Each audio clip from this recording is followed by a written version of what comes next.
Հավատքի բանկի գրքույկը Չարլզ Սպերջեն, օր օգոստոսի 24, որովհետև գրված է. իմաստունների իմաստությունը անհետացնելու եմ և խելացիների խելքը անտեսելու եմ։ Առաջին Կորնթացիս 1:19 խոսք։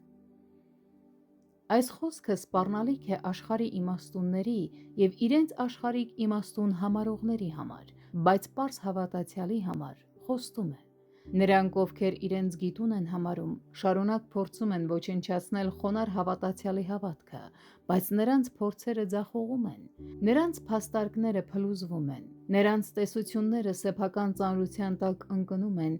իսկ խորամանկորեն մշակված ծրագրերը բացահայտվում են դեռևս այն ժամանակ, երբ նրանք չեն հասցրել իրականացնել իրենց նպատակը։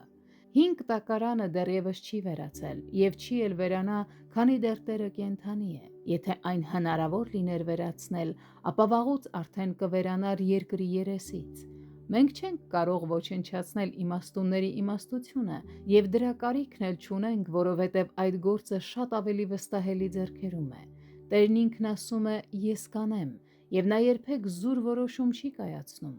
Այս խոսքում նա 2 անգամ է հայտարարում իր նպատակի մասին, և մենք կարող ենք լիովին վստահ լինել, որ նա չի շեղվելու իր որոշումից և չի հրաժարվելու իր մտադրությունից։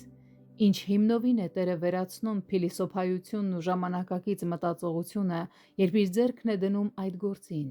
Նա ոչնչի է վերածում դրանց արտաքին փայլն ու գեղեցիկ երևույթը և ամբողջովին կործանում է փայտը, խոտը և ծղոտը։